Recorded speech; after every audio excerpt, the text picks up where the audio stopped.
hi everyone! Welcome na naman tayo dito sa ating munting kusina.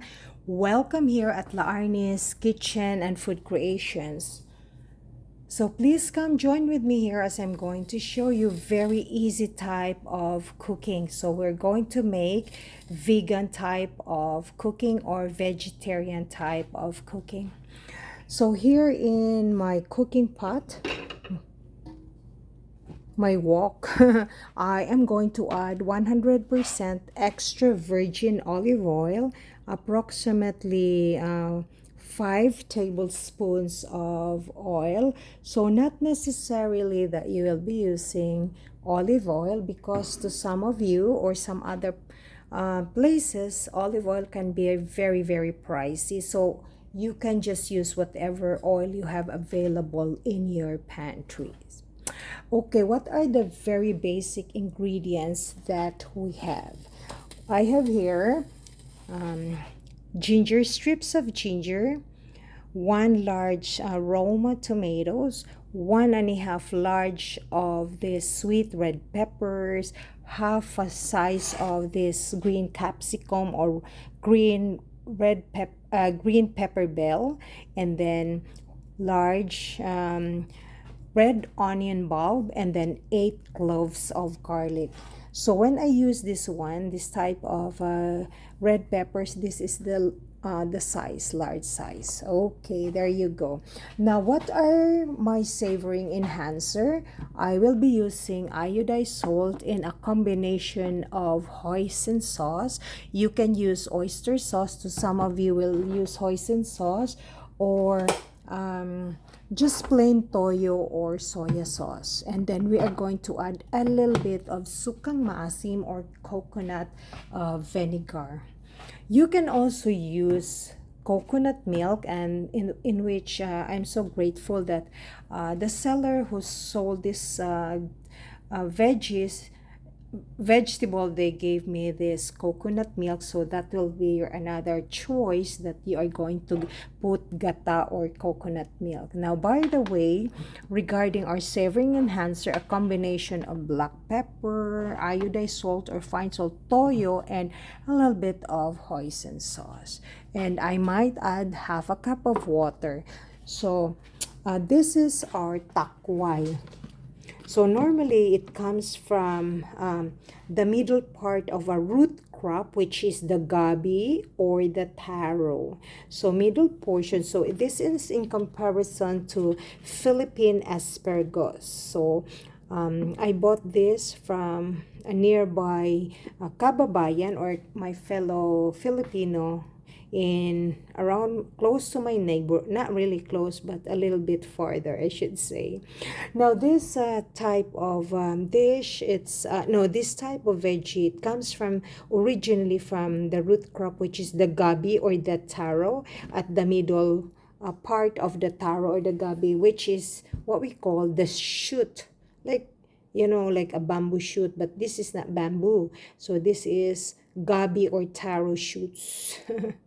The other term for this, we call this Philippine asparagus. So what you will do is, this is a bigger portion. It comes from Bangladesh. Okay, so in the Philippines, we have grown lots and lots of this type of plant. It's a tropical plant, actually, or an Asian veggies or tropical veggies. I love this one. I have been craving to eat this, but now I got the chance to buy this type of veggies. It's pricey, but it's worth tasting. Now, I cut it's a longer stem, and then I cut this into like 3 inches. And then because the takway, we call this one takway, or the ludal from the Ilocano kababayan natin. So, but this is bigger one. So, ang Philippine size natin, it's a little bit skinny and tall. So, I try to divide this into portion. So, now the takway, or we call that one Philippine asparagus, the entire takway, a bunch of it, it weighs 900, like the clean, like after these shavings. So make sure that it's clean, properly washed, and try to shave the sides from here, so that this is 32 grams. So this is the unclean one. Now for the entire clean one, after cleaning it, I only produce 596 grams in total for the clean one. So 596 grams, the clean one, and 32 grams for the shavings of this. Total grams of 628 grams in total. So I'm just, I'm just sharing this to you. But back home, wonderful friends, this is very, very easy type of cooking, originally from our kababayan, which is the Ilonggo part, the Ilonggo from the Visayas. So it originated cooking of this takway. And, of course, not only the Ilonggo friends, but the rest of the Filipino, they have their own way of cooking, like from the Ilocano side, the ludal, they call it the ludal. They have their unique way of doing it or cooking it. So first of all, I am going to saute with the onion itself. So make sure that you have to clean it and then take out the good shaving so that hindi makati. It's not itchy like in your throat when you eat this one. Okay, let's start. I'm going to add sibuyas into my wok. So sauteing doesn't really take that long in its process until this will become translucent or fragrant and slightly golden brown. So wonderful friends, I don't really consider this cooking like adobong takway, but mostly I will name this one, I will call this ginisang takway or ginisang daludal. So the next one is, it's not really very complicated type of cooking. I will just add everything at once, friends. Okay, so different cooks, different mama, different papa, daddies or mommies, they have their own unique way of cooking this takway or the ludal. Okay, this is the way how I cook it or how I prepared it. Okay, there you go. So when I cook, after sauteing, I normally like to add the savoring enhancer, which is the salt, a little bit of salt, because we are going, and then this black pepper. You can add chili flakes if you want. If you don't have black pepper, you can use hot sauce to give a good taste, so it depends upon how much spiciness you want to add into your dish. Okay friends, I'm going to add toyo or soya sauce, approximately 3 tablespoons. Remember, cooking and baking will always make fun and easy here at La Arnie's Kitchen and Food Creations. My simple goal in my kitchen is simply for fun, sharing and learning. Thus, it gives you the ideas on what to prepare for your family's next meal. After that sauteing, I will be adding hoisin sauce, which you can always try to access this from any of your favorite supermarket or grocery store. So I added approximately 3 tablespoons of the sauce, like hoisin sauce. Some of you will add, they usually add some oyster sauce. So you can always go ahead, whatever makes you happy. After which, my friends, we're going to add sukang maasim. This is spiced vinegar. At the bottom portion, there's like spices. And this is coconut vinegar. So maybe 3 tablespoons. Now, if you use lots and lots of tomatoes or kamatis, well, you don't really need to add suka or sukang maasim. But still, it's your own discretion, wonderful friends. Wonderful friends, once again, I would like to repeat, if you don't have hoisin sauce or oyster sauce, you don't need to worry. The soy sauce or the toyo, it's flavorful already. Okay, there you go. So it produces its own sauce, lots of, you know, water, or let's say sauce. That's the mixture, a combination of our spices, lamas na to, no? And so this one, we're going to add this, our vegetable. Now you can add also some of your favorite na piniritong isda or bulad.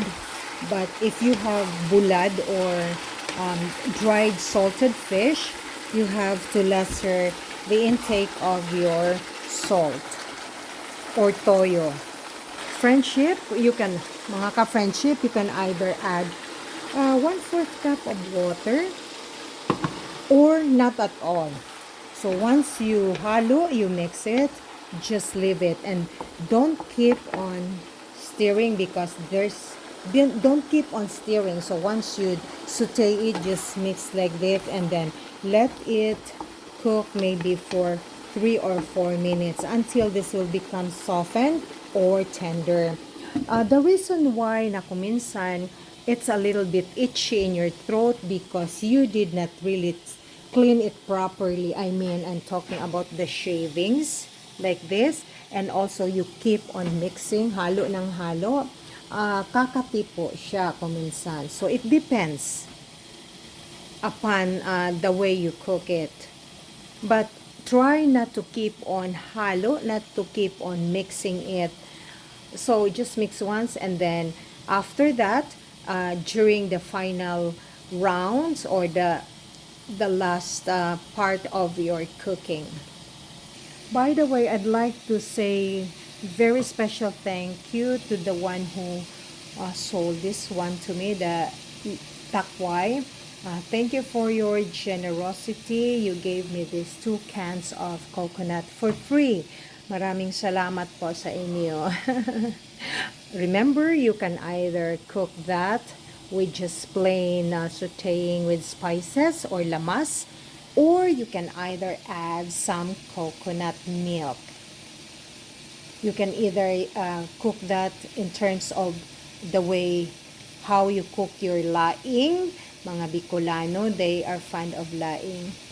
So this one, it's more on Visayan cooking, like takway, but they do have their own different way of cooking. But you know, our simple goal is to eat takway, plain as it is. You know, simple as it is, eat takway, and we're good. By the way, wonderful friends, to some of you who doesn't want to use the coconut spice vinegar, you can use apple cider or lemon. If you're out of apple cider, use lemon.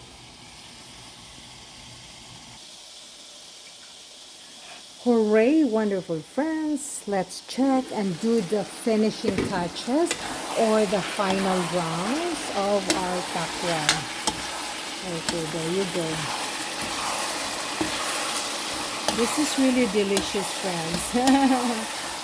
So go to the market, especially Sundays, they normally, or any part of, you know, weekdays sa Philippines, you can find takway. So grateful for our farmers. They're the backbones of our nation. So not only takway that they're selling, but some of the veggies. So wonderful friends, this is quite done, and I'd like to say thank you very much for watching La Ines Kitchen and Food Creations. Till the next time, friends. And so I hope you have fun. And to the seller of the takway, oh boy, thank you very much. And I'll try to support my local local food, vegetable seller. Okay, till the next time, and I hope you have fun here at Laani's Kitchen and Food Creation. Daghan kayong salamat. Dali mga una pagtakway nga ginisa. It's time to turn off my flame. Voila!